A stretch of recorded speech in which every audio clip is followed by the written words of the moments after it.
song that was played when you were coming out? Yes, I You've did. heard Bob many of Marley. those songs? Yes, my mom in the kitchen every morning before school. Literally. Does she love Bob Marley just as much as I do? I love him. I was named after Bob Marley because my mom is from Jamaica. So to bring back in the roots of my family, who I don't always get to see, and coming into living in New Jersey, I experienced that. What's your favorite Bob Marley song? Well, my favorite Bob Marley song, it's kind of like a tie because, you know, One Love is like, it's the song. Yeah. But, yeah.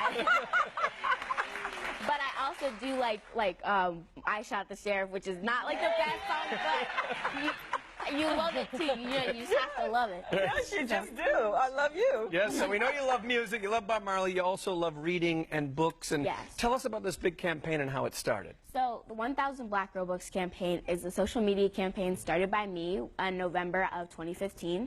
So in my 5th grade class, I wasn't seeing Black girl stories being reflected, and it wasn't something that we were told, but I could see that story in my home and in the books that my parents gave me. I knew that like kids at my school, they might not always be able to see themselves as characters that are important and things that are valued in their school system. So I decided to collect 1,000 books where Black girls are the main characters, and I was able to collect, to date, 9,500 books. And you're writing a book, too. Yes, so my book, Marley Dias Gets It Done, and So Can You, is a guide for kids my age and older to be able to use their gifts and talents and the things that they enjoy doing to help their community and to make the world a better place like I did, in their own unique ways. Oh. I want to know. How are you 12 years old? If I knew, I would tell you. When's your birthday? January. January. And you turn 30 in January. Yeah. Very smart. I want to know why you fell in love with reading in the first place and why you think it's so important for kids your age to read. Well, I feel like reading is something that's fun, but also the biggest mistake is that it's used as a punishment. And people say, sometimes I hear parents say, go to your room and read, or get off your phone and read, and that puts a negative connotation to something that can help you a lot.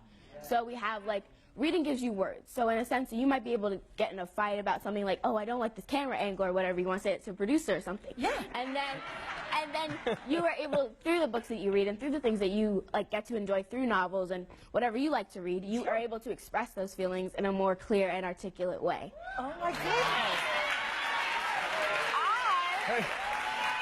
Have you... Wait a minute. Go ahead. I thought my kids were going to get it when I got home. They're really going to get it now. Because I'm like, what are y'all doing? Y'all not doing nothing. Sorry, I know that was improper grammar. What were all of us doing at 12? Oh, I feel like the worst mother ever right now. Like, what am I doing wrong? It's not like that. But I want a daughter like you. Yeah. That's incredible. Yeah. Okay, so now you're like on doing talk shows, you're on cover of magazines, you're like on this speaking circuit. Did you ever think when you started the hashtag it was going to be this big? Well, no, actually, because towards like our deadline from November was to February when we were going to go back to my mom's town in Jamaica, and I had only collected 200 books, and I was like, there's no way in the world I'm going to get this done. There's no way this is possible. Right. But through social media, which is the thing I get to talk about tomorrow at the Social Innovation Summit, I've been able to use like the things that I enjoy and the things I use to help other people. Right. You realize you could run for office right now and everyone's voting for you. Do you have a favorite book of all time?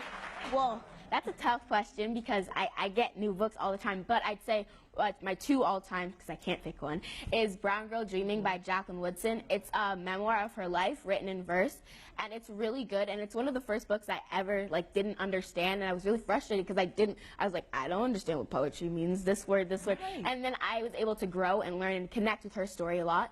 Then also there's One Crazy Summer by Rita Williams Garcia. It's a children's book that is now used instead of Hatchet and instead of the Shiloh series and Old Yeller as the 4th grade book that kids get to read. In my school, yeah.